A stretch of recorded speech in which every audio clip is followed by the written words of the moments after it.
All right, I see we have folks joining us. I think we'll still probably have some more folks trickle in, but I do want to welcome everyone to the webinar. Today we're going to be talking about activity-based assessment as an evaluation method for prevention and outreach presentations. For folks that don't know me, I'm Megan. I use she, her pronouns, and I am the evaluation coordinator for the Wisconsin Coalition Against Sexual Assault, or WCASA, as you may know us. I am going to go ahead and get started right at 10 probably, because we have a pretty packed plan for the day, but I will wait until 10 to give folks a chance to get on. If folks want to introduce themselves to one another, feel free to share your name, pronouns, and what program you work at in the chat. We'll be doing some polls and using the chat for some chat polls throughout, so it's a good idea to get comfortable with that technology.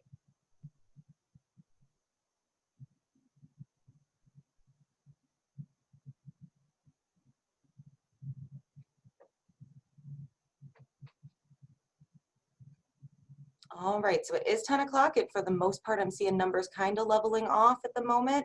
I'm sure we'll have more folks join us as we go, but I'm going to go ahead and get started talking about activity-based assessment. So as I mentioned, my name is Megan. Here's a picture of me because I'm not going to be on video today, just in the interest of, for the recording, that sort of thing. As I mentioned, I'm the evaluation coordinator for WCASA. I've been here for about 4 years, actually 4 years as of a couple days from now. I started on the 22nd. Today we're going to be talking about activity-based assessment. As I mentioned, we'll really be using this primary resource from the Texas Association Against Sexual Assault, their activity-based assessment toolkit. We're going to use some other evaluation resources as we go through, but I've sort of structured the training around that toolkit so that you can use it after this as a reference. Essentially, I'm treating it a little bit like the textbook for this. And our learning objectives for today are that hopefully by the end of this, you'll feel that you have an increased capacity to think like an evaluator. If you don't know what I mean by that, it is the first thing we're going to talk about today. We're going to learn about the activity-based assessment model for program evaluation, and we're going to discuss how to integrate evaluation into our prevention programming. So from my starting point for this is thinking about how do we know that our prevention efforts are working. That's essentially what we're trying to do when we evaluate our work. This graphic here is the continuous improvement loop, which is one version of the continuous improvement loop, I should say. There's many different ones. This one is from the TASA toolkit, and it's just to sort of give you an idea of the process of evaluating our work, and the purpose of it being for making those changes and continuously improving. Anytime that I talk about how do we know that our prevention efforts are working, I think about a friend of mine when I first moved to Madison who is in a different field. She works in fashion, so it's not necessarily, she doesn't know much about sexual violence prevention. That's not her background, understandably. And I remember explaining to her what I do and that I'm the evaluator and that my role is to determine how effective our programming is. And she followed that up by asking me, oh, so does it work? Have you stopped many people from being sexually assaulted? And this mismatch between how we know that something's working as opposed to what a lot of folks initially think that we would be looking for in terms of evaluation. And of course, I explained to her that, you know, prevalence isn't what we look to. We look for those more incremental, the domino effect changes. We want culture change. We want things that we think, that we know theoretically lead to addressing those root causes of sexual violence, but that doesn't necessarily mean we're going to see a drop in prevalence. And in fact, we know that it usually increases reporting, which can look like an increase in prevalence. So what do we look at to prove that our prevention work is effective, to figure out if it's working as well? And we're going to talk about this in terms of thinking like an evaluator. I want to introduce the concept of evaluative thinking. For folks that are familiar with critical thinking, it's very similar. In fact, one would argue that they are in a lot of ways the same. Evaluative thinking is a term that's more often used in evaluation than critical thinking, but they're very closely tied. And a few different definitions here, as well as things describing what evaluative thinking is just thinking from an evaluation perspective, which means looking for quality, significance, and value, as well as asking questions and thinking critically about those questions. Another way to describe it is as a habit of mind and desiring to do better and to make informed decisions when we make changes to our work, that sort of thing. And one thing that I always think about with this is I think of evaluation as making a claim that has an explanation. How do we know what we know? I come from a family that has a tendency to, we argue with a lot of it seems to me's and a lot of, well, it just would make sense that. So I think that's part of how I ended up in evaluation, because I like to have a justification for a decision that I'm making or for a thing that I think is true. So trying to approach it as though you want to make sure you have your source, that you want to be able to point back to something to say why you know what you know. It's not just, this feels good, so that means it must be working, that sort of thing. To give you a really mundane example of evaluative thinking that folks probably do every day. Many people use evaluative thinking when they get sick with food poisoning without even realizing it. In fact, it even starts before the questions I've listed here with, oh, I'm having stomach issues. What could this be? I don't think it's the flu. I don't have a fever. And then you move on to questions when you think it is food poisoning, like what did I eat? Who did I eat with? Are those people sick? And using these questions and using critical and evaluative thinking, we narrow down the source. We don't think about this as doing evaluation, but it is using information around us to make decisions. So, for example, if the only meal I ate with Sam was that gas station sushi and we're both sick, we can probably draw the conclusion that that is the cause. To be fair, correlation does not necessarily mean causation. I want to throw that out there as an evaluator, but it's what we have to go off of as correlation. So some questions that can help stimulate evaluative thinking to keep in mind as we go throughout this is thinking about these three different bigger questions as well as the little ones within them. You want to look to what is going on. What's going on in the space with the audience, what's going on with you, what's going on with the material and content. These might be things that don't necessarily feel relevant at the time that you are observing them, but they're things that'll help you with making connections and relationships later. So part of evaluative thinking is just having this curious mindset of paying attention to what's going on around you. What's new is another one that's going to be important to look at, and that's looking for the things that we're used to looking at for evaluation. What changed? What shifted? When does that shift or change happen? What's different this time than last time? That sort of thing. And then the last question we're going to think about is sort of connecting back to those other two questions to the big picture. What does this mean? What does it mean for in terms of the goals of your programming? Why? What are the connections between what's going on and what's new? That sort of thing. Is this all? I want to check in and see if anyone has any questions around this before we move on. I don't see any right now. Okay. Oh, and folks, Peter is going to be helping me out with the chat. Thank you, Peter. Hello, by the way. I'm Peter. It's weird. After getting so used to doing Zoom calls on video, it's a little strange to not. But without it being a meeting, we figured folks didn't want to look at just me and Peter the whole time. Oh, two things real quick. What Kim was asking about, what was that about causation? I will jump back quickly to this. Correlation, which means like two things happening together, like a change happening at the same time as, like let's say if you're presenting, if you notice that presenting to classes and at the end of the day doesn't go as well. There's a correlation between that. Students are more distracted at the end of the day, that kind of thing. And you probably could determine that's the cause, but it also might be that maybe the teacher that is in the class that you're presenting to doesn't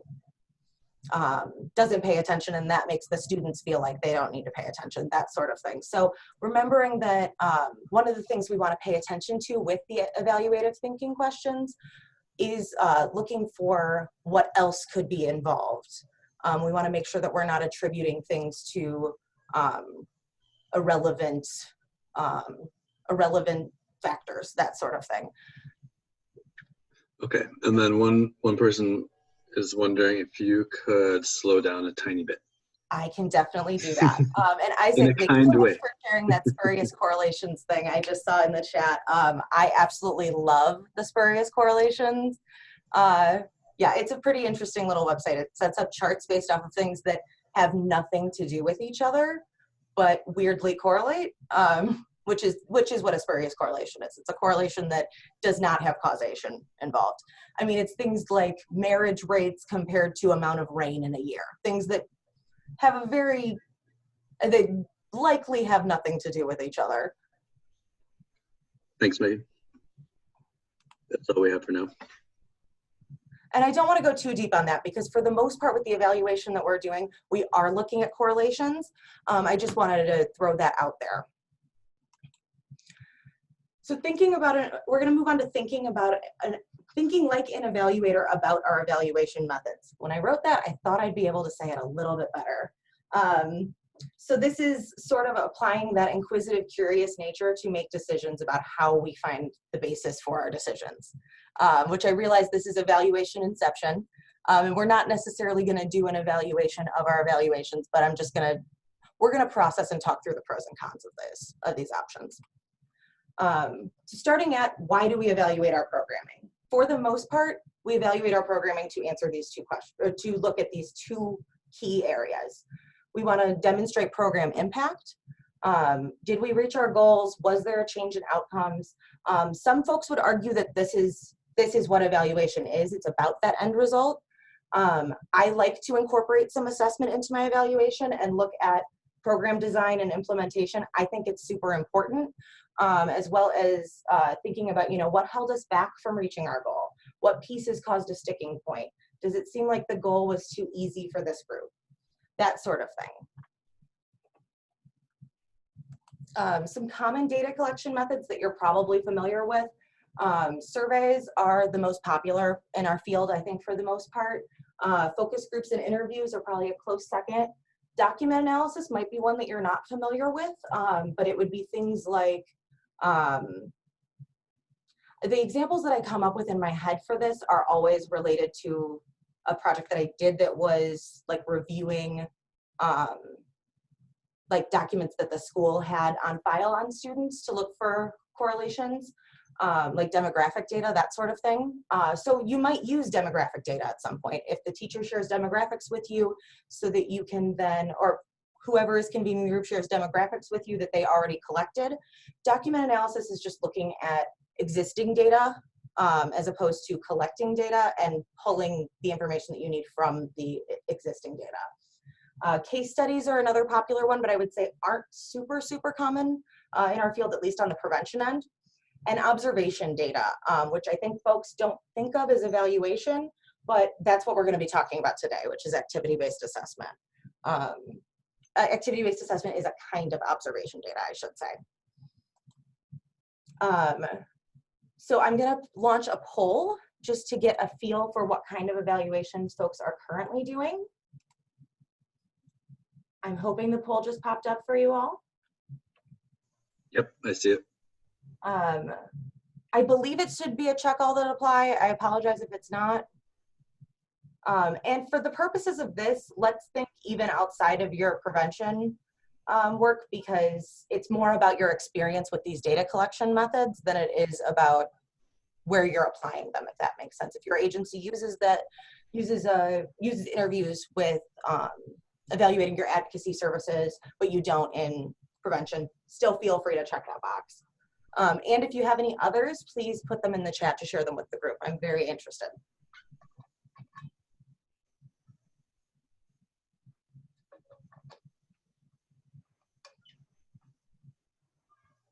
Looks like we have about 3/4 of the people have voted. Can folks see the poll on my screen or no? Yes. Oh, great. So yeah, it's looking like we're pretty comfortable with surveys. We've maybe done a little bit with activity-based assessment or observation. Cyrena is wondering if testimonials can be used. I would like a little clarity on what you mean by testimonial, if you don't mind.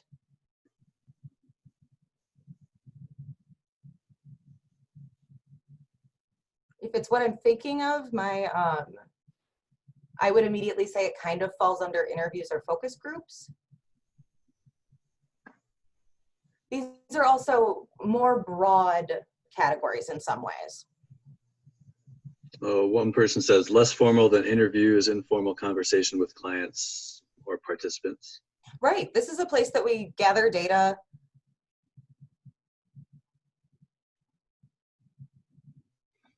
Yeah, that's a place that we gather data even though we're not necessarily formally doing it.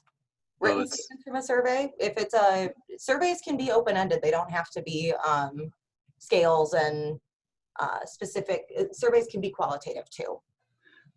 Megan, just to clarify, should I end the polling? I will go ahead and end the polling. Okay.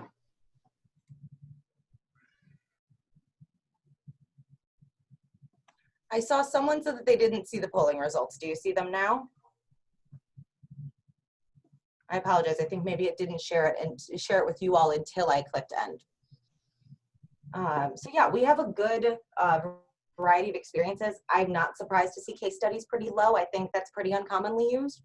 As well as document analysis, I think is one that folks don't use that often, at least on the prevention end.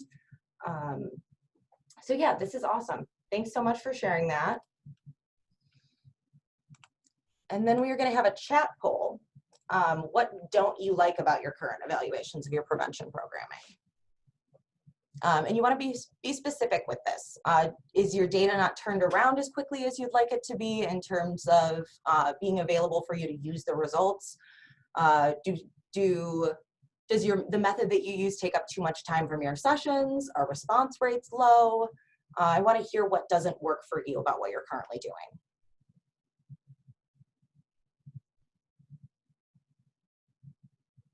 Close-ended questions, data not consumable, doesn't measure learning in your view. Yeah, I think that's a really good, that's a pretty common one.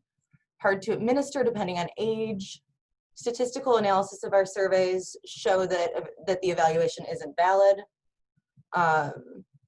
Low response rates, it takes up too much time in sessions. Upper management creates surveys while not being familiar with the delivery of services and programming. Yeah, that's a good point. Time consuming, maybe not the right questions being asked, hard to get things from the littles. Totally, that's a real challenge for folks. Surveys aren't relevant to the discussion. Yeah, I think that can happen sometimes. And sometimes it's because your funding requires you to evaluate certain things or prescribes an evaluation form that doesn't really fit your work. And that's something you might not be able to do something about, but you could, if you don't like your current evaluations and you're stuck with them, activity-based assessment is something that you might be able to fit in without necessarily stopping doing whatever you need to do for grant reporting, but you can still use these things. Or you can get some more data that's maybe a little bit more focused on what you want to know if folks are getting the information. Low priority. Sorry, not sure if they'll help you become evidence-based. I will say I would recommend if folks are trying to make your curriculum an evidence-based curriculum, I would recommend reaching out to a university or contracting with an evaluator. It'll be pretty tough to do an internal evaluation that is considered rigorous enough for that. Age-appropriate questions, absolutely. That's another thing that I think activity-based assessment helps out a lot with. What else is here? Doesn't capture depth of learning, change in the individual.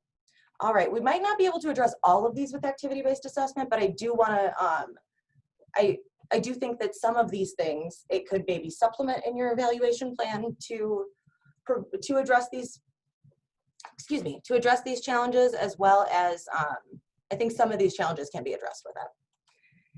So just kind of jumping off of what we just talked about around what you all don't like about your surveys, what's the downside of evaluation? These are common ones that I hear. obviously there is a lot more than this. The most common method of evaluation that's used within this group and within our field as a whole is still the mighty survey.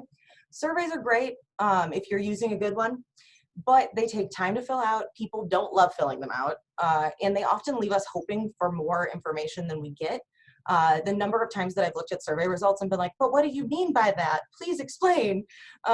It's tough. And I would say second to surveys is probably focus groups or interviews, and these take even more time and effort. It's really tough with either of those methods to have your data turned around in a time that's quickly enough to actually be usable for you. And while those focus groups and interviews produce really rich data, you know, you get the opportunity to ask, what do you mean by that sort of thing, have folks elaborate. Many programs simply don't have the time and resources to do them.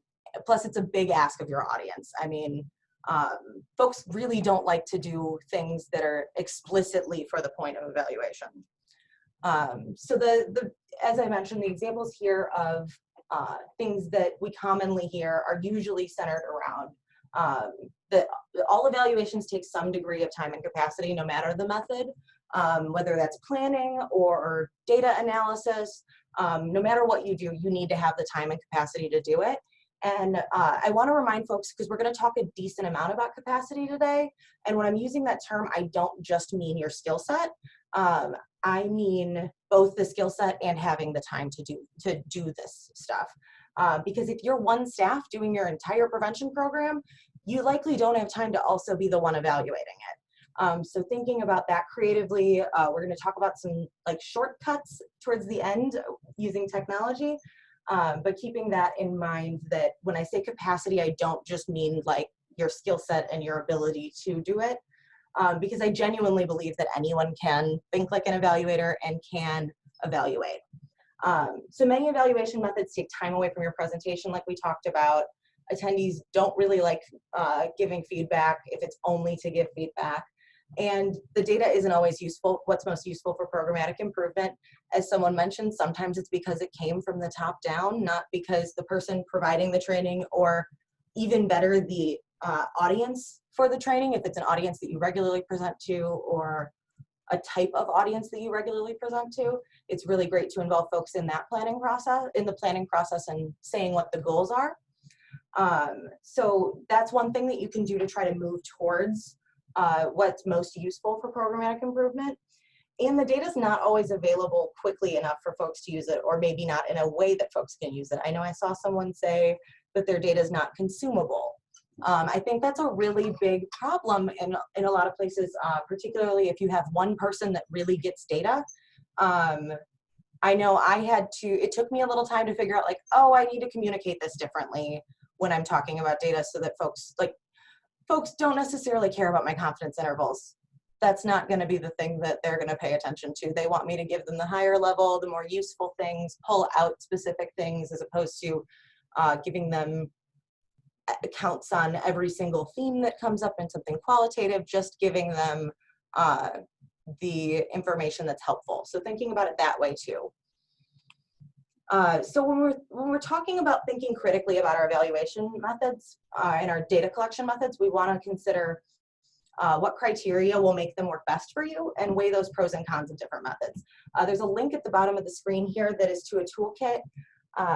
Specifically, it's from the Pell Institute. I specifically linked to the page on determining data collection, because they have a really good page about comparing these different methods, like pros and cons of surveys, pros and cons of observation data, that sort of thing, and explaining some different options under each of those. Their whole toolkit is great. I recommend checking out the whole thing, but I wanted to specifically draw your attention to that one if you're thinking more broadly about this. And obviously, when we're talking about this, it's not, a lot of the time when I say, like I mentioned earlier, that it's going to be tough to do something rigorous enough internally that would be considered rigorous enough to be designated an evidence-based curriculum after an evaluation. But we always want to be as rigorous as possible, but it's more so feasible than it is possible.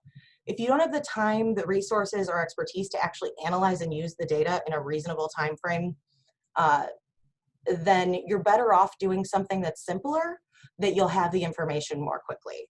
Not to say that you shouldn't, not to steer folks away from a more rigorous evaluation, but to just keep in mind that it doesn't matter how rigorous an evaluation is if you can't use the data at the end of the day, is essentially what I'm getting at here. So keeping in mind your capacity, not just in terms of skill set, remember, also in terms of time, do you have the support that you need to do data entry, data analysis, and all of that. So now we're going to get to our primary conversation of the day, which is what is activity-based assessment? Activity-based assessment is an evaluation methodology that integrates evaluation into the education itself. It allows us to gather information about changes that we need to make to future or previous sessions. It's not so much about grading whether or not something works. It's about finding the pieces that work, if that makes sense. So I'm going to really simplify it though here. Simply put, activity-based assessment is observing and taking in information from the results of or process of an activity. You're likely already doing this to some extent on the fly, though it's probably not standardized or formal or planned out. So it's likely that you're not necessarily all doing the same thing, but folks are probably to some extent doing this, and we'll talk next about what I mean by that. Today we're going to talk about how to formalize the process, but first we're going to talk about that more informal activity-based assessment, because I think it helps folks to wrap their mind around this. So I sort of made up these two different categories for it, but I think it helps. I don't mean to imply that there's two different kinds of activity-based assessment and they're cut and dry, binary, different, that sort of thing. There's definitely overlap between these, but I think it helps folks to think about it, to think of activity-based assessment as a training tool in the moment or as an evaluation methodology, to sort of point out the places that you're already doing it and then thinking about how you can formalize those places. So we're going to start with talking about it as a training tool. And again, I don't mean to imply that there isn't overlap, but it'll be helpful to you, I think, to think of it in this way. So evaluative thinking in a sexual violence presentation, just some examples that I came up with off the top of my head. We make a decision while we're presenting that we think that the audience is ready to move on with every transition that we make to a new concept. We've somehow determined that it seems like they understand this. This information is data. However, we're collecting it. What your data is based on is what we're going to talk about in terms of formalizing it. We make a decision in terms of which activities might work best in the space that we're in or with the current situation. If you walk in and go, oh, there are windows all over this wall and I'm not going to be able to hang up the thing that I was going to hang up there, you have a backup activity planned, or you figure out a discussion to do instead. You make decisions based off of the information around you. You make a decision as to add a topic if questions keep coming up. So you're using evaluative thinking whether or not you're thinking about it in that way, essentially, is what I'm saying here.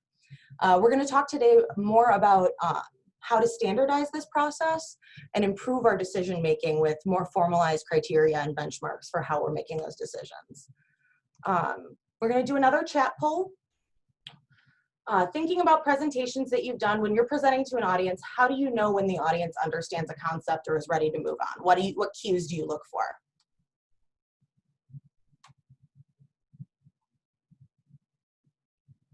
As folks start to fill that in, I'm going to share a little more around this. Susan asked directly. Absolutely, that's a great one.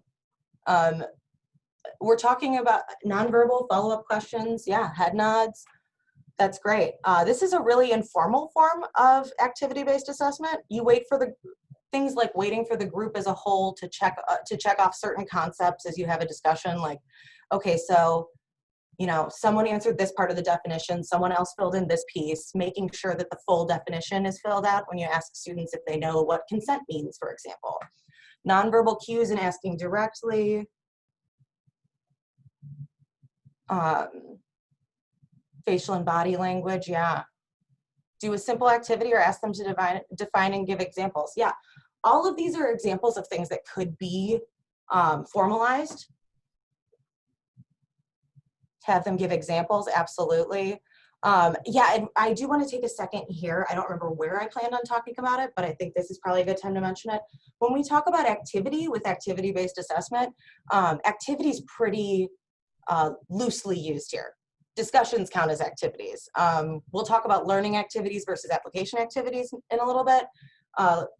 Lectures and videos count as learning activities. So thinking about activity isn't quite as active as we're necessarily assuming. So things like discussions, awesome.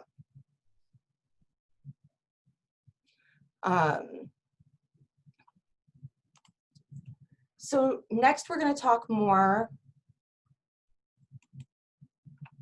About activity-based assessment as an evaluation methodology. And I want to start there with talking about the cycle of evaluation a little bit. We're not going to talk too much about this because we're going to focus on that improvement loop graphic, which is another way of looking at it, just to try to stay consistent with that TASA resource so that after this, you can go back and reference it to be able to really internalize this, because I know this is kind of it's a topic that not everybody talks about every day. So I want to make sure that folks have something to reference. So talking about evaluation planning, I really wanted to, I think a lot of the time when we talk about like the cycle of planning a program, evaluation is just one dot on it. So I really wanted to flesh that out and show you the way that planning your evaluation is essentially the same process as planning your, yes, Helen will have a recording available later and I will send out the slides to everyone. And I'm sorry, folks, that I'm talking a little fast. I'll try to slow down as well. So I really want to draw your attention to the graphic on the right, because I really like that one in terms of how it points out that the planning phase of your programming and the evaluation phase all lead into one another. While these are two different phases, it's one cycle. And notice that the steps to it are very similar. So planning and evaluation should receive not quite as much attention as planning your program itself, but it should receive, it should take a decent amount of time to plan an evaluation, if that makes sense. We won't spend a whole lot of time on evaluation planning today in terms of the basic steps of planning and evaluation. We're going to jump into planning and activity-based assessment evaluation specifically. But if folks want any technical assistance or training around that, please feel free to email me. My contact will be at the end of the slides, and I'm more than happy to help you figure out a solution, whether it's activity-based assessment or any other form of evaluation.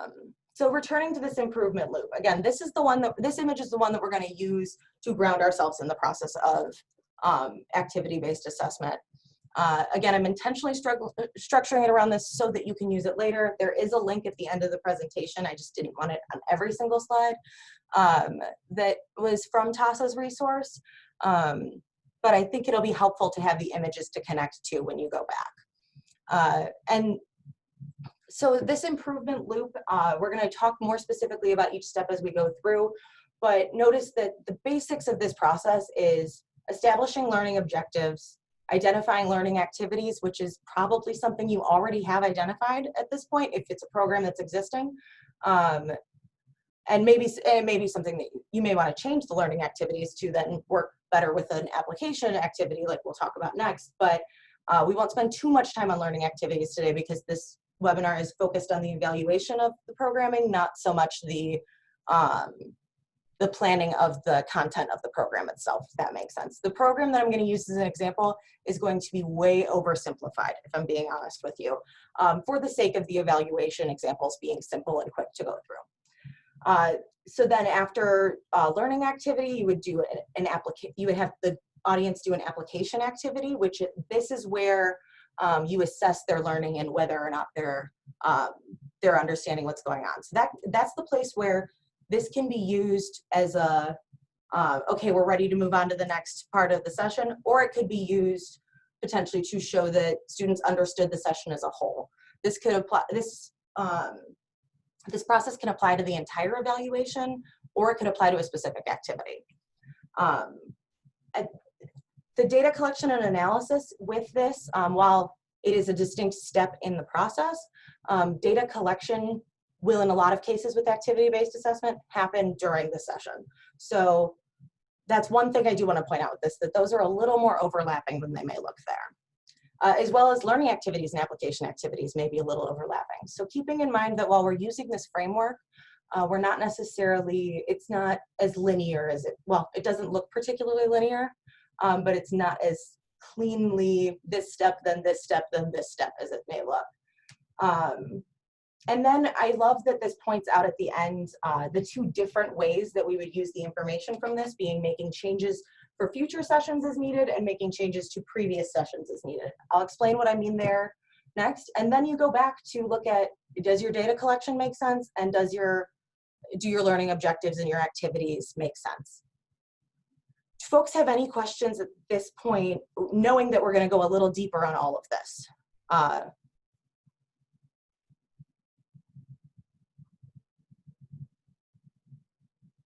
Okay, I'm not seeing any in the chat. Feel free to interrupt me at any point, Peter, if there are any coming in. Okay, I'm going to introduce our example program that we're going to use throughout this. For folks that may do programming like this, I apologize if I am grotesquely oversimplifying how it works. But for the sake of this, I want it to be as simple as possible for folks to think through. We're not going to go into the detail of what their consent curriculum covers. It's a curriculum on consent. That's as deep as we're going to go into it, and assume that it is a good curriculum, I suppose. But for this, we have a program that we'd like to evaluate using activity-based assessment. It is a program in which high school youth present to middle school youth about consent. From this point forward, I'm going to use HS and MS just because otherwise the slides got really long, I realized. So the high school students attend a 6-session training over 3 weeks. And then after that point, when they've started presenting, they meet weekly with agency staff to discuss how trainings are going and to discuss any changes or support that is needed. And the middle school students receive a 1-hour training on consent and sexual violence. We want to evaluate both of these groups using activity-based assessment.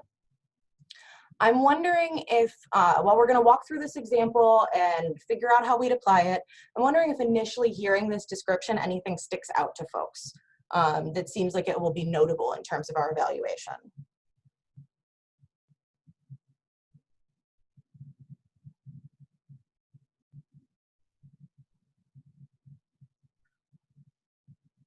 The difference in age groups, yeah, in terms of making sure that the activity is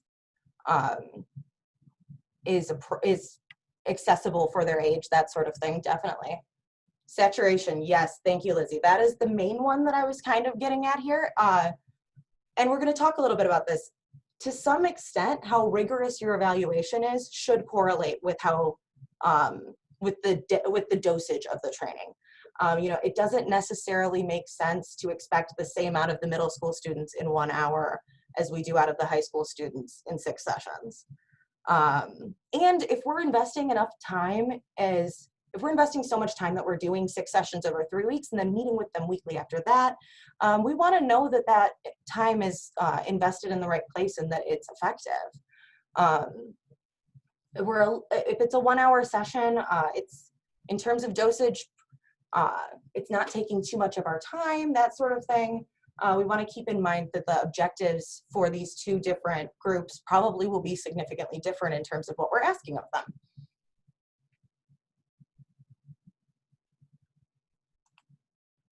So returning to that improvement loop, we're going to go a little deeper on establishing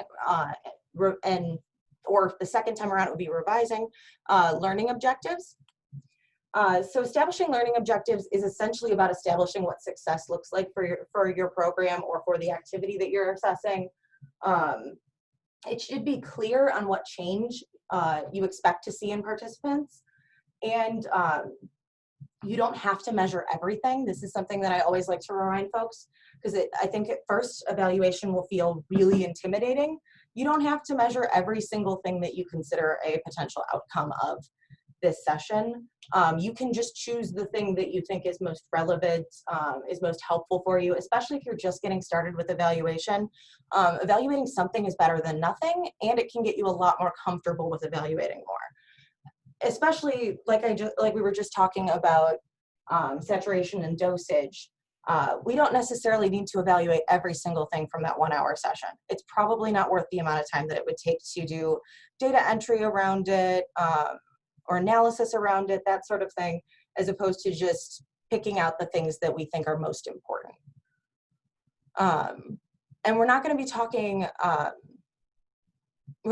too specifically about this throughout, but I do want to throw out there that I think this framework also, we're going to use prevention as the example, but this framework also could be used for outreach sessions. You know, the objective could be attendees know about services if they or someone they know experience sexual violence, or know about our agency, that sort of thing.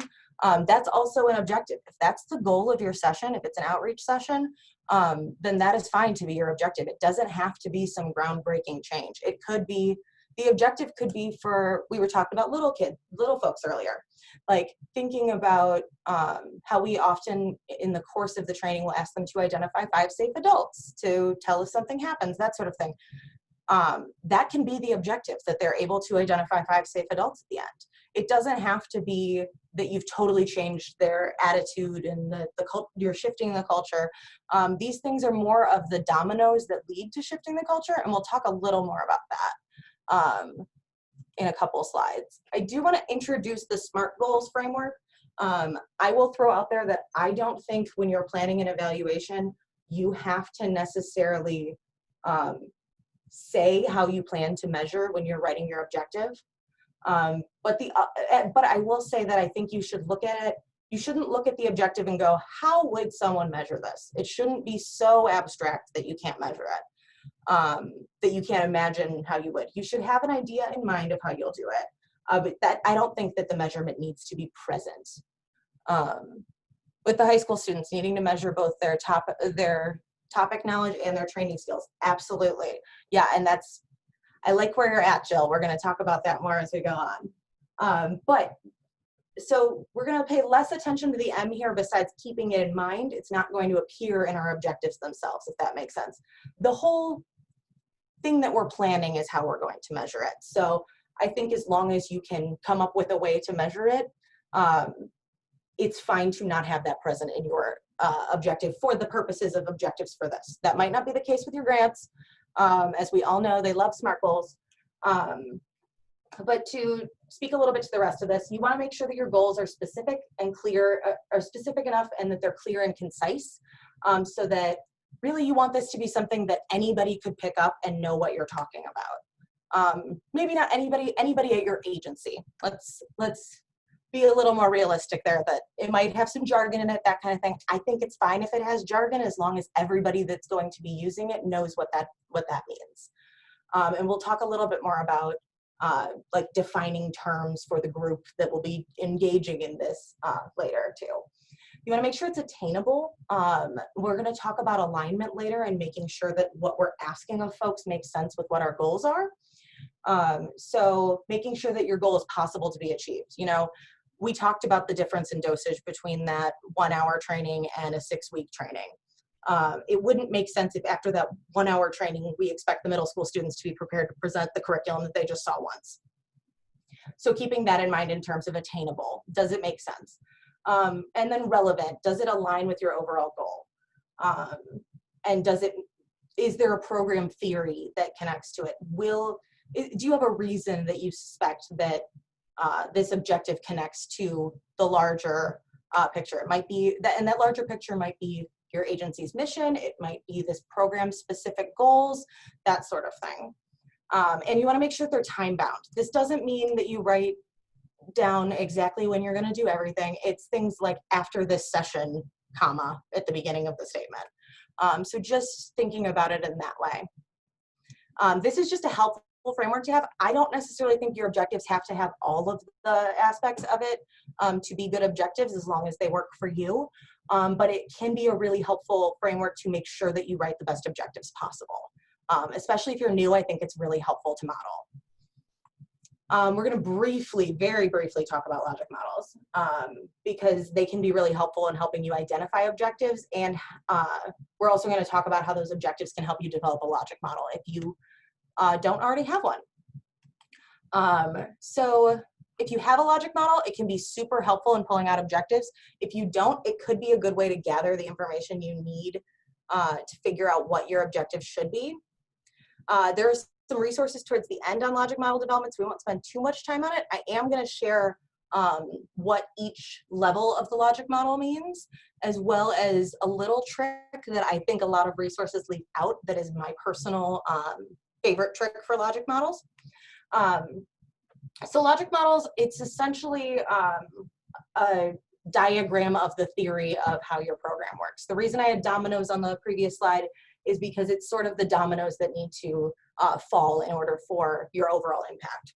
So over on the left, we have resources. These are things, time, and partners that we need to accomplish the activities that we're going to do as a part of this program. The activities are the programming, just what you're doing essentially.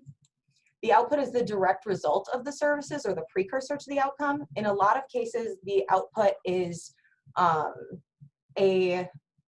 it's just numbers. We trained 12 kids, that sort of thing, as opposed to increase. So outputs are usually numbers, outcomes are the change. So outputs is the what is happening, like we talked about. Outcome is the what is changed. Outcomes are the changes that we need in order to accomplish our intended impact. And our intended impact is the big picture end in sight. Now, my favorite trick to logic models is to do them backwards.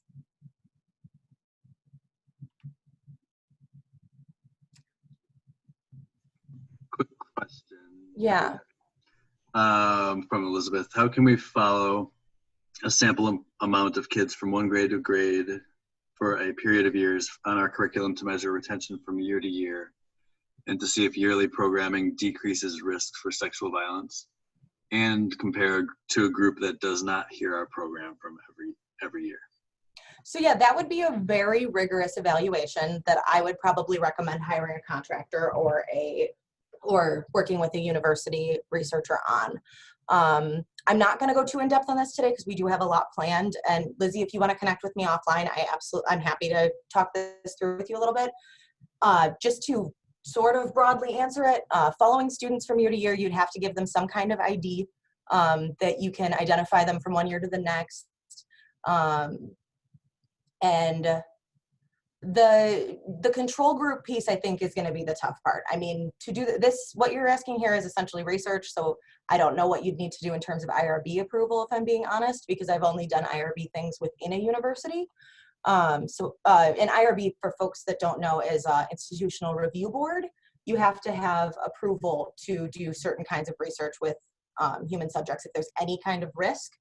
And I would argue that you'll probably need to explain the risk around emotional distress potentially, which I recognize is something that folks hide behind in our field to stop preventionists from going in, but is still a thing with research that you have to talk about when it's a curriculum that's not already tested, as well as the potential risk of not giving the control group the intervention if it does decrease decreases the risk of sexual violence. So Lizzie and I can connect about that offline, but just to briefly talk about how you would do that, I would say it is complex and you probably would want to work with a researcher. The next slide, I was going to fill this in with the logic model or with the current example, but we're going to do that a little quicker. We're not going to go step by step through it. I do want to talk about my favorite trick for logic models is working backwards, starting at that big picture in sight and then thinking about what changes need to happen in order for that big picture to be possible, going back to then what needs to happen in order for that change and shift to happen, and then the activities and the resources. I actually, to be honest with you, when I do it, I start with resources and then I start at impact because our resources likely won't change. And we might add a partner that we need, that kind of thing, but usually our funding is finite, that sort of thing. Our time is finite. So I do usually fill that in first. But either way, I think that, but I think starting from the end makes it a little bit more intuitive for folks. And I have a great resource that walks folks through this. Unfortunately, I only have it as PDF, so I can send it with the follow-up email. So talking about impact, the school has, for this, the goal would be for the school to have a culture where consent is the norm. Again, I'm way oversimplifying this, please keep in mind. This is one that we probably would have short and long-term outcomes, but for the sake of simplifying it for this training, I lumped them all together. So the outcomes would be things like students believe that their older peers practice consent, or middle school students believe their older peers practice consent, middle school students have an increased understanding of consent, high school students develop training skills and comfort in discussing topics, and the curriculum is more relatable to teens. Oh, I don't know why the outputs didn't pop up there, but the outputs were the number of students changed. Sorry about that, or trained, not changed. Changed comes in an outcome.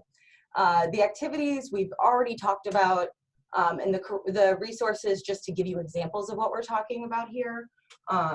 And keeping in mind that it's important to include things like agency staff time and support, time to train and support, space to meet, things like that. Anything that you need, I recommend listing under resources, at the very least when you're starting out. At some point when you've done more program evaluation, that sort of thing, you might feel more comfortable not necessarily listing things that are givens, like that you know that you definitely have a space to meet, that sort of thing. But it's helpful to make sure that all of your bases are covered. I want to point out too that in the logic model, we can identify objectives right there. Not that this is the full SMART goal, anything like that. We'll expand it to be a little bit more, to meet those recommendations around SMART goals. But you can look right to your logic model to see what you plan on happening as a step in this. And then you already know that it aligns with your with the goals of the program. Does that make sense to folks?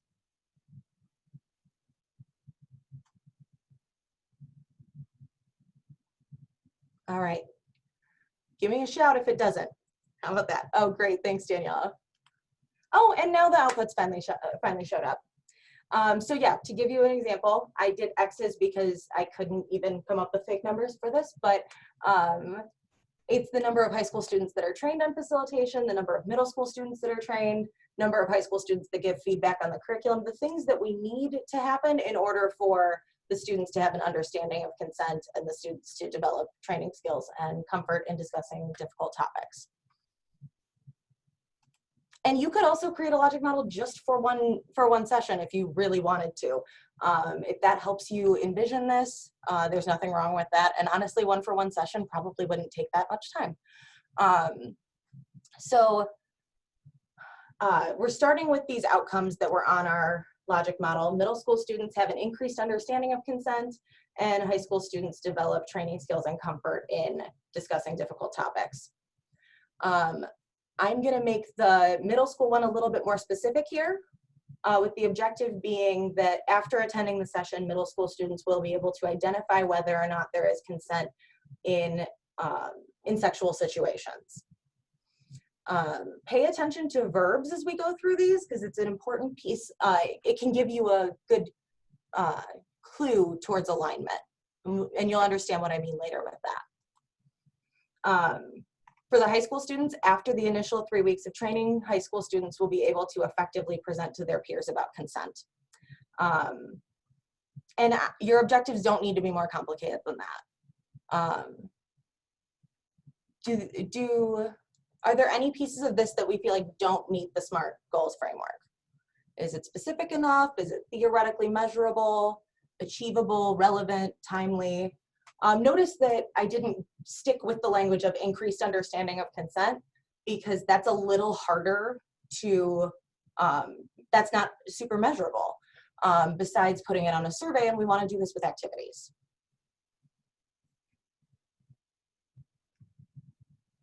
And we want to be more specific about it as well. So next we're going to talk about learning activities. And again, we're not going to spend too much time here because this training is not primarily about training content.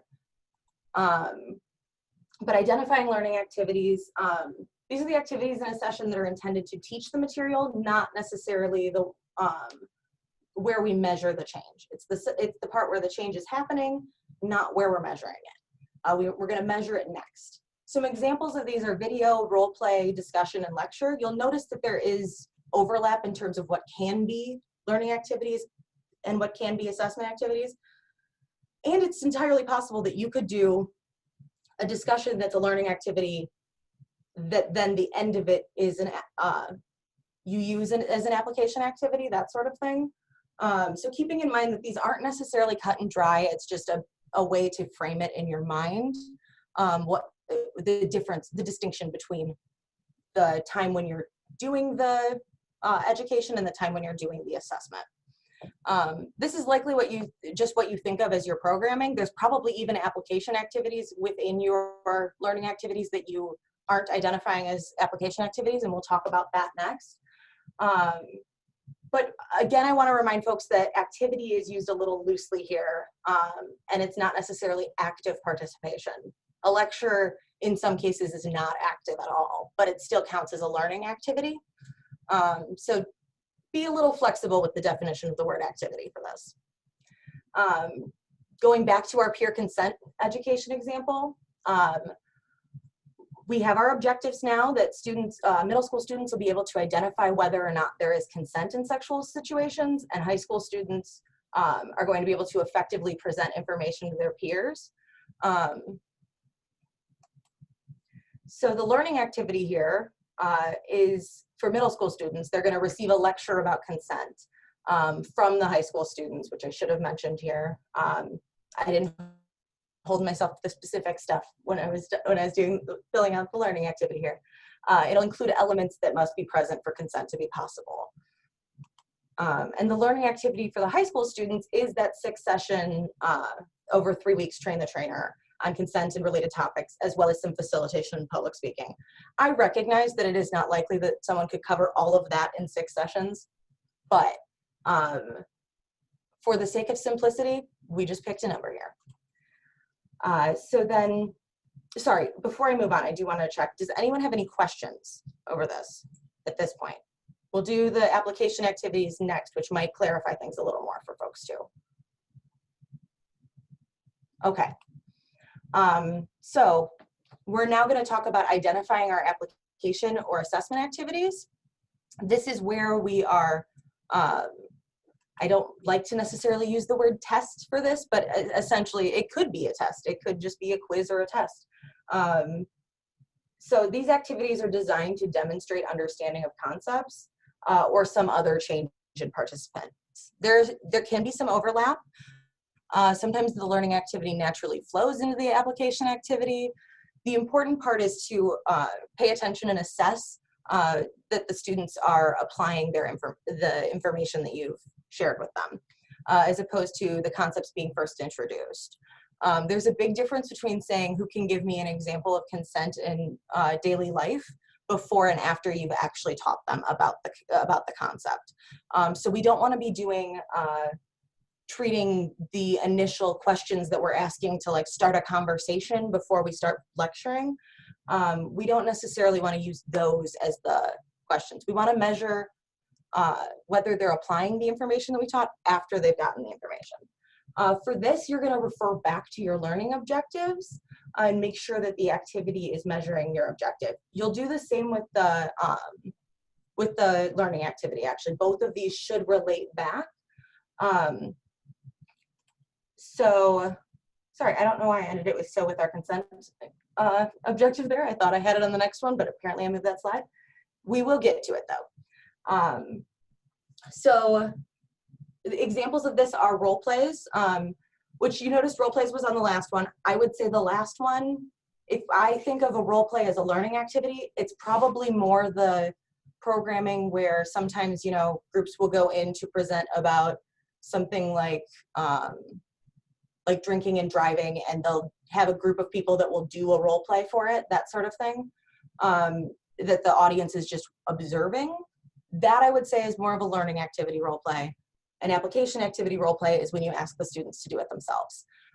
So keeping that in mind, a guided discussion could be if you structure it in a way that you can collect the information you need. All of these, we'll talk about structuring it to collect information as well. That is, we're going to talk about scoring tools right after we're done with this part.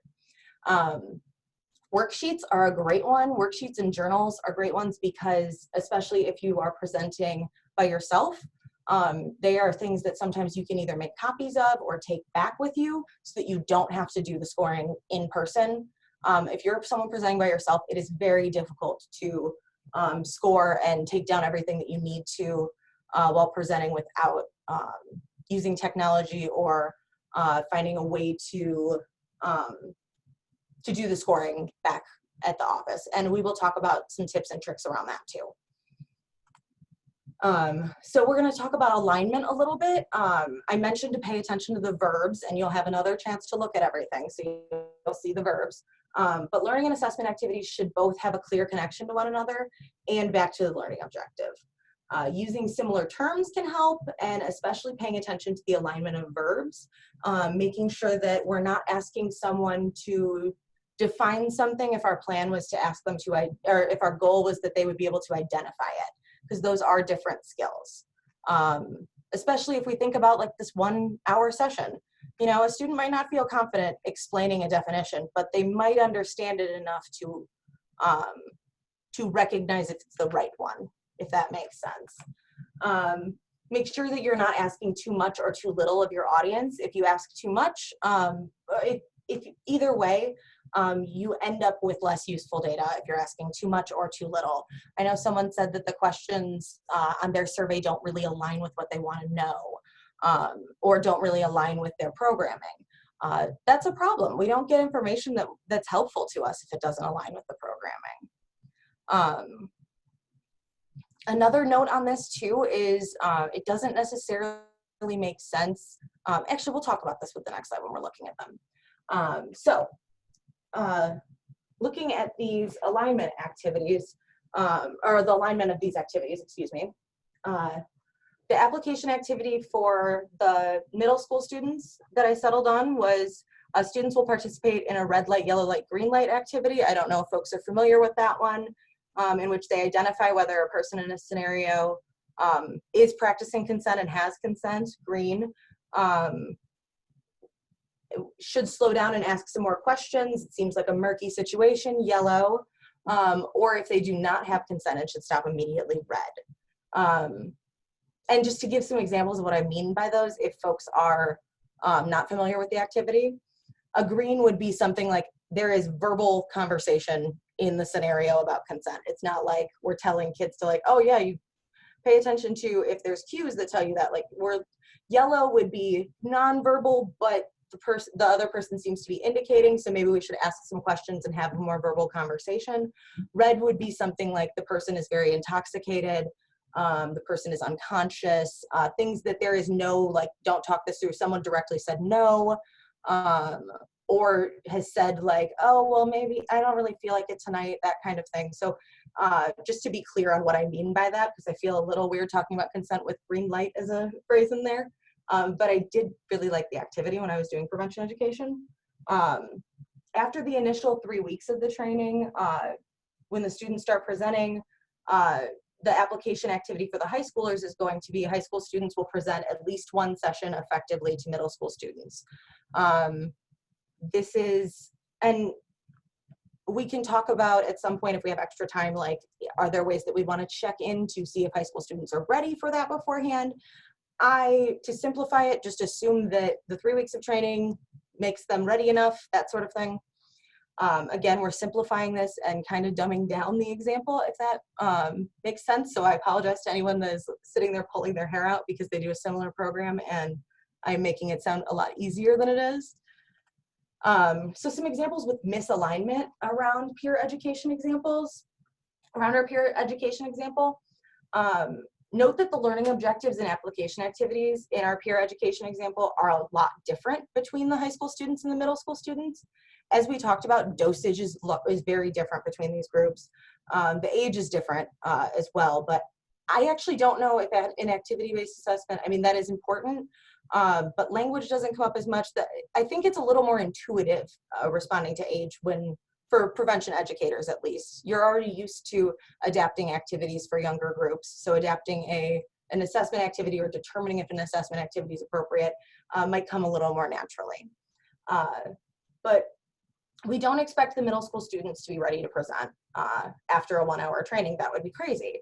And measuring whether or not the high school students can recognize consent doesn't necessarily assess whether or not they're ready to, they're prepared to present on it. In the same way, it doesn't necessarily make sense to evaluate the high school students based off of the outcomes of the middle school students, if that makes sense. There are so many other factors, how we talked about correlation and causation briefly. You know, a 1 hour session from that high school student is going up against a lifetime of socialization.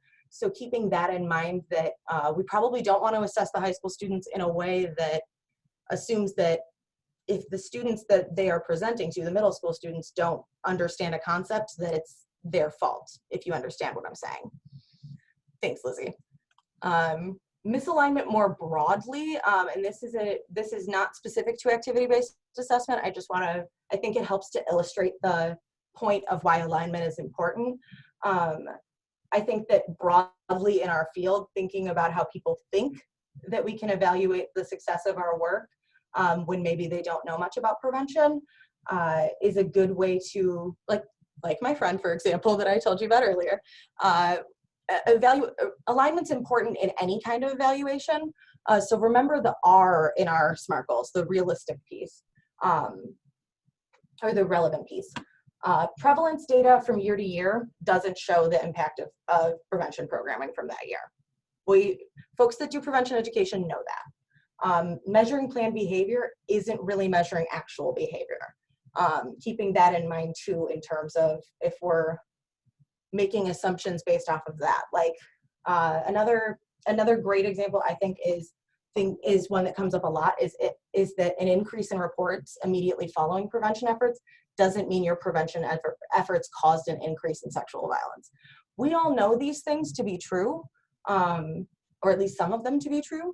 Like we're probably familiar with folks assuming that this is how you evaluate your work. You know, did you stop many people from being sexually assaulted? Well, it's not quite that simple. So remembering that this is about alignment too. So if that helps you to understand the concept of alignment, that's great. So we talked about with the presentations that students would be able to effectively present. And who decides what is effective? In this case, it's our scoring tools. So keeping in mind that we can use words like effective that maybe aren't specific about what exactly we mean, as long as our scoring tool is specific about what effective means, and everyone understands that. So next we're going to talk about data collection and analysis. I do want to, before I jump into scoring tools and all of that, check in if folks are feeling comfortable with what we've covered so far. Up until now, these steps may just be new terms for things that you're already doing in your presentation. And maybe you're wondering how you're going to use these activities to assess your audience learning based on those activities. That all comes down to scoring tools. I'm not seeing any questions, so I'm gonna keep going with data collection and analysis.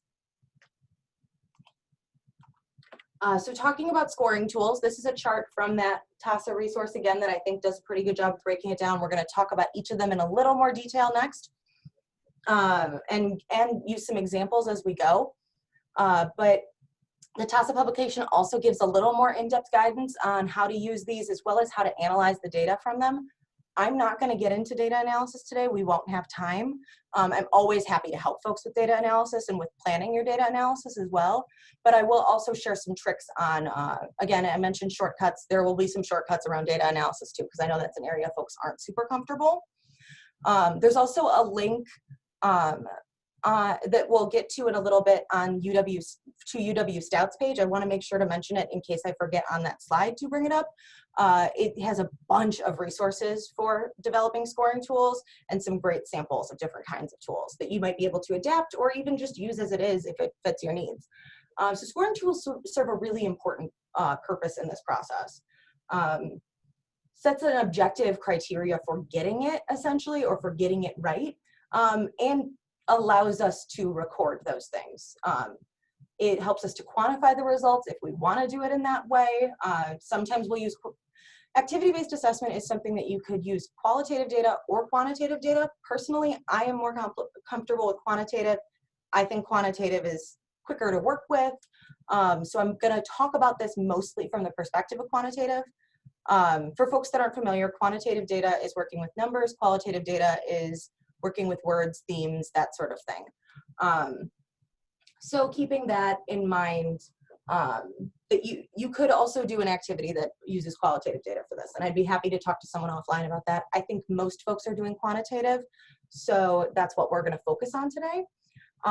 The scoring tools also make it a lot easier to collect data in front of a group of people if necessary, if you're doing it yourself, as well as it makes it a lot easier to just hand it off to an intern and have them fill it in without necessarily doing a lot of training for them to understand how to record this observational data. The scoring tools are really what takes the observation into something that is a little more objective and that we can look back to.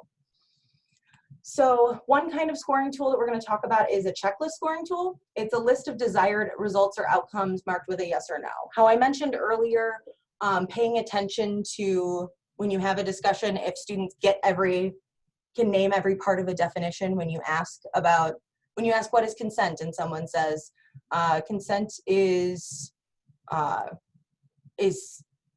saying yes in a freely given way, then you check off freely given, that sort of thing. When they remember the different elements, keeping in mind, looking for did blank happen is what we're doing. And then the pros of the checklist is that it's easy data collection and analysis. It's very quick. As long as you set it up in a way that works well for you, it'll be quick. Some cons are that it can lack some detail. It's binary, so there's no room for kind of answers. There's no room for like, oh, they said it, but they didn't really get it right. Or they're halfway there, that sort of thing, that, you know, we can adapt to on the fly. But if we're going to use this to look at like how one session went compared to another, that sort of thing, it can be tricky for that because we only have things in the sense of yes or no. So an example of a checklist scoring tool, talking about things that high school students needed to mention in the definition of consent. And as you can see, I just framed this around fries for the sake of simplicity: the freely given, reversible, informed, and specific, that framework for what consent is. So in this tool, the scorer is going to check off which concepts the high school presenter addressed in their presentation. And these should be things that anyone filling out the scoring tool has a common definition for. So for example, how I said, it should be something that you can hand off to an intern. If you're using some jargon in there, it should only be used if everybody that would be using it will have that. If you're going to be giving it to the classroom teacher to fill out because they're willing to help you out with that, I would probably make sure that there is not any jargon or that you're using words that will be used almost verbatim in the presentation to make sure that there's no confusion around, for example, what informed consent means. So a little more about another scoring tool here is the count scoring tool. And this would be used to keep track of the number of desired responses or the number of times a desired response was shared. So how often did blank happen? How many participants did blank? And the pros of this are that it's, again, pretty easy data collection, fairly easy to analyze and communicate about. Most folks are familiar with seeing frequencies, even if they're not used to calling them that, which is essentially counts of things, like ratios or percentages are easy to get out of this. Folks are used to working with that kind of data, and it's, for a lot of folks, statistics that you may have learned without necessarily having advanced statistics training.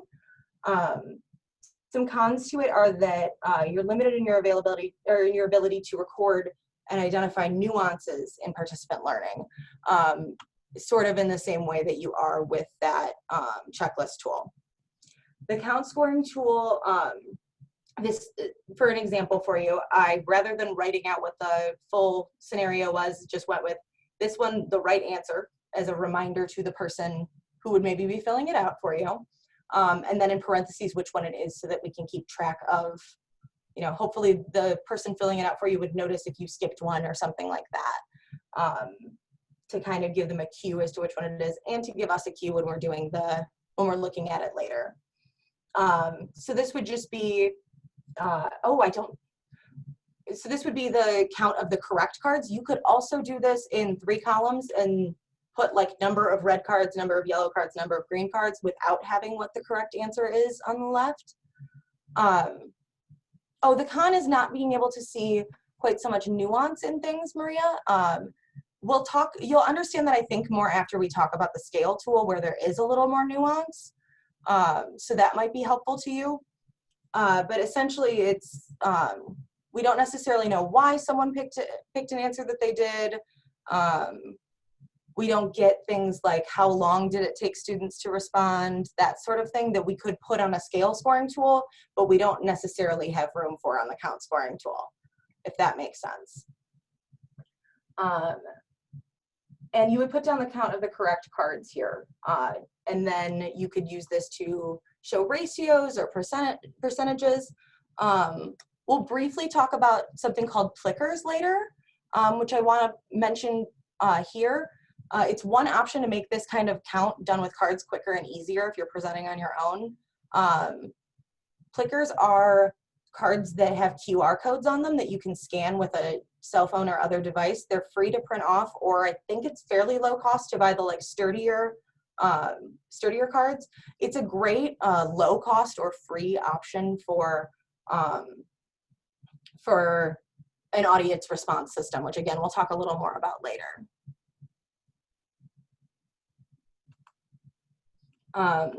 So continuing on to talk about scale scoring tools. Scale scoring tools categorize responses and performances based on some criteria. How well did participants blank? So for example, with going back to talking about nuance here, I think that this is a good fit for the red, yellow, green card activity, but it probably wouldn't be a good fit for the presentations necessarily, because covering something, for example, doesn't necessarily say how well they did, if that makes sense.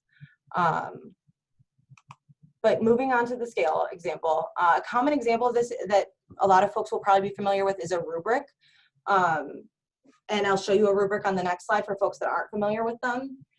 Pros to this are that it allows some subjectivity and more nuance in the results. There's space for you to recognize like, yeah, well, they got the answer right, but they didn't know why they got the answer right. Like they identified the wrong problem, for example. When you ask the follow-up question of, why was that a red card when we're talking about the list, the red, green, yellow card. This leaves us some space to acknowledge that maybe they're getting the terms right, but not necessarily using them correctly, if that makes sense. Some cons to this one is that the tool is more complex, which means more time to develop it, more complicated data collection, and more time-consuming data analysis. And it's not always going to be the right fit. There isn't really, like I mentioned, the red card, yellow card, green card. I don't know that you're going to get enough benefit from doing that one on a scale to be worth the effort that it's going to go into to develop it, or that you're going to see much more detail from it than you would from a count or a checklist, if that makes sense. And unless you have a very simple rubric, another piece of this is that you'll likely want someone to fill it out for the presenter. You'll want to have an intern helping, or the classroom teacher. You also could, like we were in our example, when we're talking about high school students presenting, do like a buddy system that the other person that's there is there specifically to score, that sort of thing. You could even create a rubric that the students score themselves, if that is something that seems like it would fit the programming well.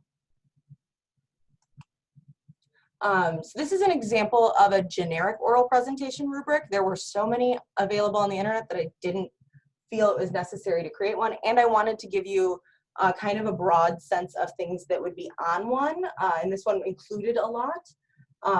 You might not want to measure all of these. If you're trying to keep your rubric kind of simple for the presentation, maybe you just want to look at their content delivery, or you just want to look at their grasp of the content, or maybe you just want to look at their delivery. You could assess their grasp of the concepts somewhere else and just use a rubric for this top row to look at if their training skills are developed. that sort of thing. And again, if we're looking at training skills, it's probably less so for reporting. Activity-based assessment, while some of it can be quantified to use for reporting, a lot of it's more focused on program improvement. So it's probably, this information is probably going to be used more so those weekly check-ins to support the high school students and help them to improve. To look at the six session curriculum and go, you know what, we really need more in this area. They have a really strong grasp of the concepts, but one day on facilitation techniques is not enough. We need to have another session on that sort of thing. So you're able to use the information for program improvement primarily. Another thing to keep in mind too is that it doesn't have to be as involved in this by any means. And I try to be really thoughtful when I create one in terms of how I label the top, because some rubrics, especially if you pick one that's a sample that was developed by an evaluator, might not be the most empowering and asset-focused phrasing of particularly like the ones and twos, the needs improvement and fair area. These ones don't bother me, but I usually don't like if one is poor. I don't necessarily want to, especially if you are using a tool like that, definitely do not ask students to assess themselves, because that is going to be a really hard thing to circle for yourself, as opposed to needs improvement, where you're just recognizing that, you know, this is an area that I would like some more help on, that sort of thing. And you might want to, rather than the way that this shows content here saying has a full grasp, that sort of thing, you can assess it this way, or you could put specific content that they have to have covered to be considered excellent or to be considered good, that sort of thing.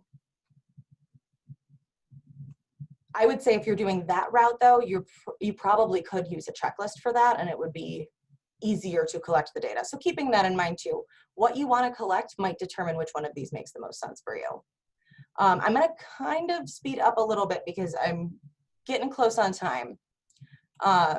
We're going to put data in context as well. I'm going to remind you about those evaluative thinking questions. What is going on? What is new? What does it mean? Process notes are super important alongside your scoring tool. They could be things that if you collect only a few things, you could put those right at the top of the scoring tool or right on the back, or it could be a totally separate thing that you have a full notes page. You could make it really standardized that there's specific things that you want every presenter to collect, basic demographic information, which again, you might be able to get from the school if you're presenting to school, or from the teacher. Things like date, day of the week, school location, and length of session are things that maybe at the time aren't going to feel like you need to record them, but it'll be helpful if you realize, like, you know, it really does go a lot better if we have an hour and a half instead of an hour. If you have data to show that to the school, that's an argument you could make to get more time. Especially if it's something like we're asking for an extra half hour because our results show that that makes a difference. I feel like a lot of schools would be open to that. If nothing else, you probably need the number of people in attendance in the audience in order to give percentages of ratio. Some other things that you might want to have in your process notes, while what you choose to record might be different, you could go more simple on things if it's in the interest of trying to keep things simple if you have to do it in front of the group. But you might want to take note of topics, concepts, or activities that you don't get to for any reason or are rushed.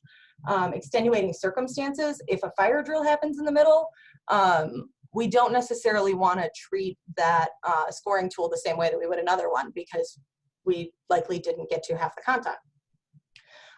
Activities that students really like or really don't like. Questions that come up, and one that I always put on here because I had a couple very bad experiences with other adults in the space not taking things seriously, and youth doing that as well. Things like the presence or the behavioral response that adults in the space are giving to the content, because I think that can be really important to in connection to the learning outcomes. So data collection and analysis, you will want to have a plan in place for what you're going to collect, when, how, and who is going to collect it,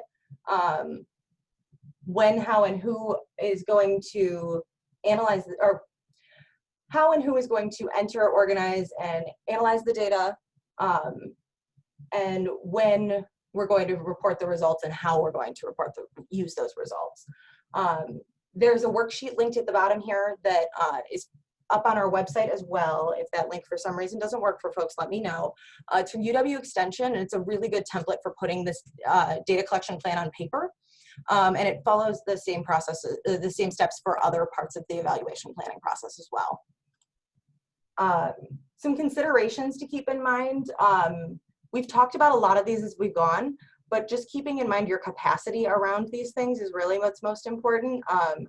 Some of them are going to be things that you can't change. If you're the only one that does the prevention education sessions, you're not going to be able to have someone else there necessarily.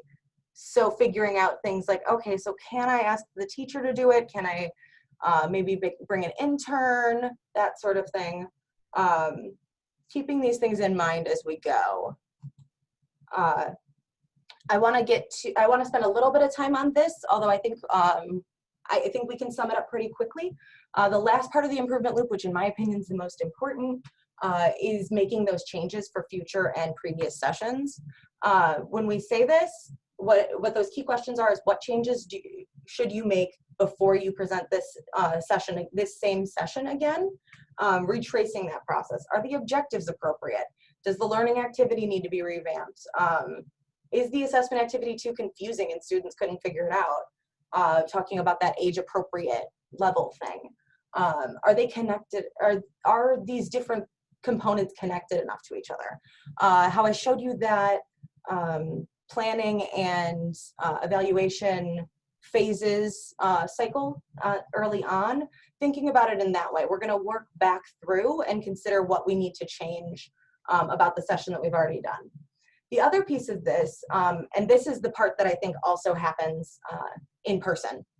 What changes do you need to make to the next session with this group to make sure that they grasp the concepts? This could be if it's when we're talking about the high school students having that 6th session, if you did an activity at the end of one and it seems like, oh, they did not get this, we're gonna have to revisit it, that sort of thing.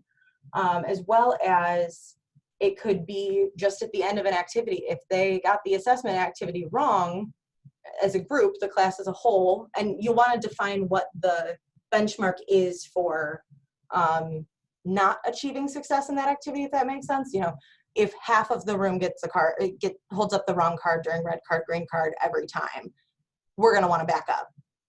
If a couple students do, are we going to want to back up for that? That sort of thing. Thinking about what you plan to do with the information in advance, if you're planning to do it as a sort of an on-the-fly type of situation, keeping that in mind. But really, this is about which objectives weren't met and what can we do to reinforce those concepts next time. If one question on a worksheet tripped everybody up, can we spend some extra time on that example in the next session before we get started on something else? So quickly, I'm going to go through shortcuts and workarounds. I had an activity plan, but I don't think we're going to get to it. So one barrier is the only presenter piece. We talked about this a little bit. Often in our field, we're presenting solo, and it can make data collection really tricky.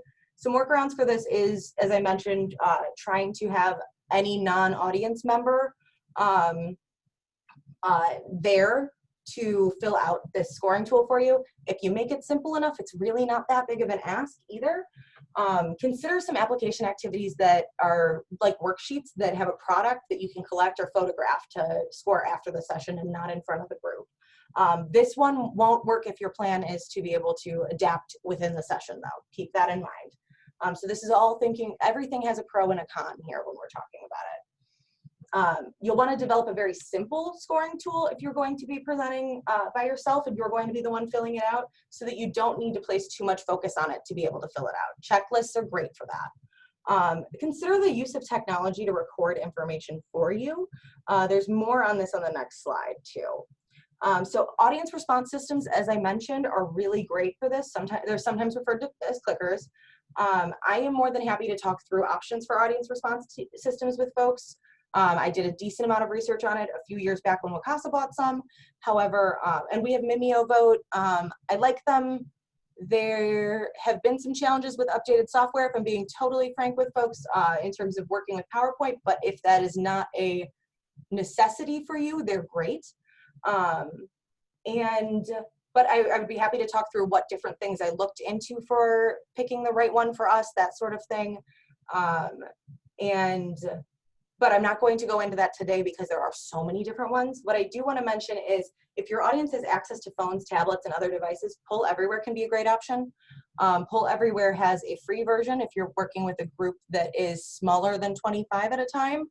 The free version might meet your needs to present to those groups. However, their paid version, I've heard great things about their paid version as well.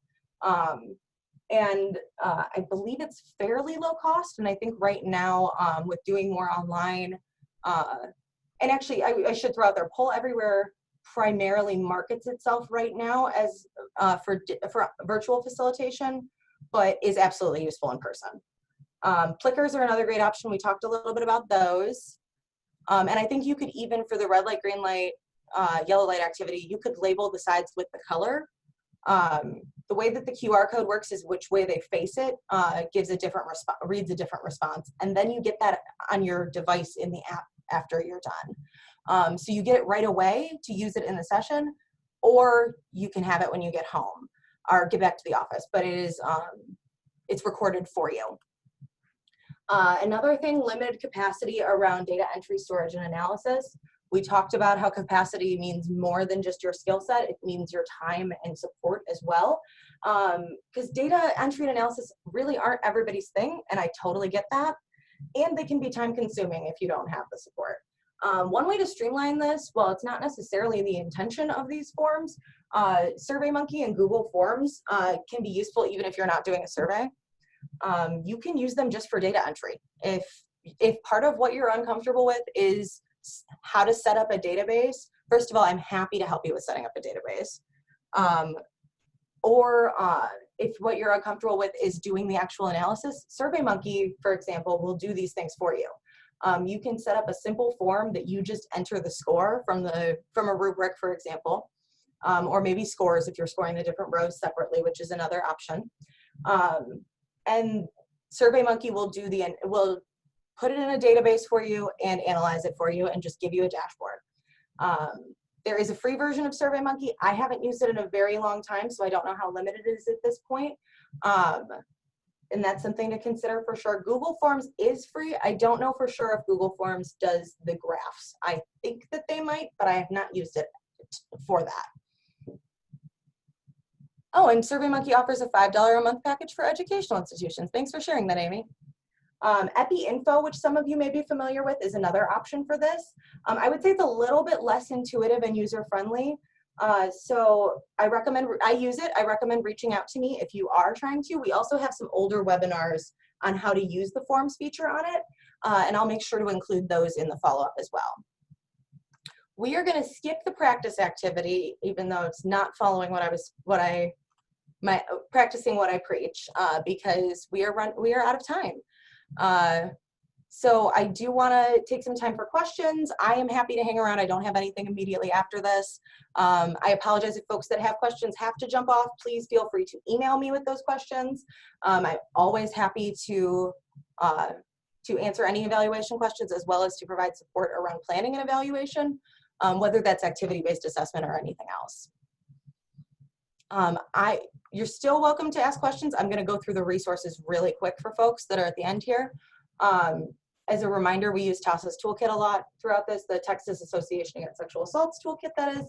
I have their resource here, as well as they had some slides up online from when they have presented before. Another one that's great is Northwestern has a really great learning and teaching assessments page.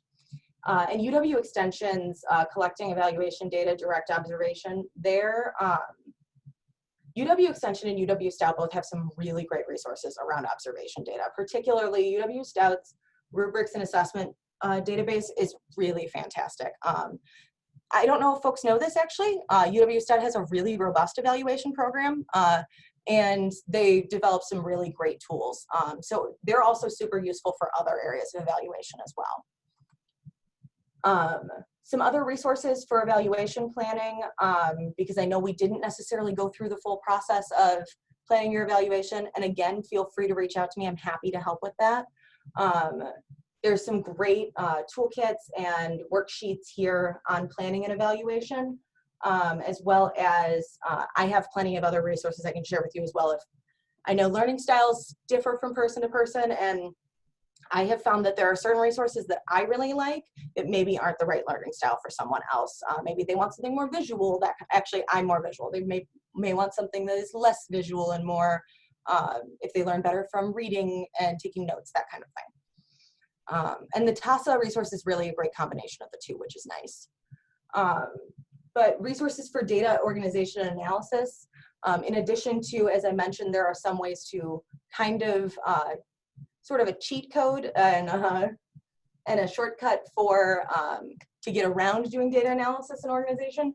If you have the capacity to, in terms of time, but maybe want to freshen up some skills, there are some really great resources here around that.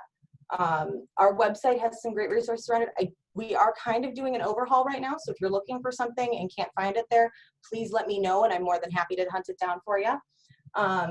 The usability scale that's here is a great way to make sure that everyone on your staff is comfortable with the plan that you come up with and the tool that you come up with. And the Open Intro Statistics course is a free course on statistics, just the basics. And honestly, you probably don't need much more than the basics.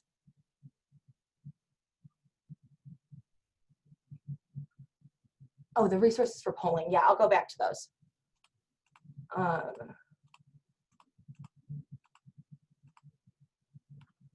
Yeah, I personally think, especially if you're presenting on your own, this technology exists that can make it so that you don't have to score in front of everyone if that fits the activity you're trying to do.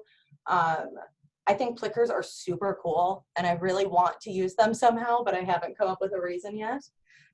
Because you can only have 4 options. That's their only limitation, and it doesn't fit our needs for that reason.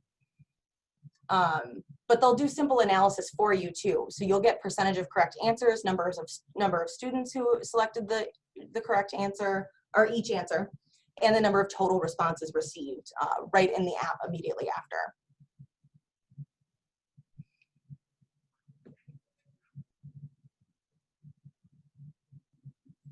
Do we have any other questions?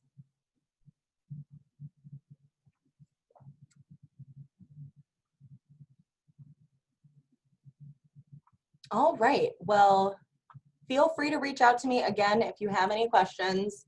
I apologize that we didn't get time to do the activities at the end.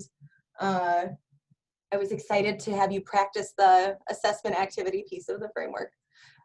But thanks so much for joining. Thanks, Megan. Thanks, everyone. And thank you, Helen. That's very nice of you to say. All right, everybody have a great day.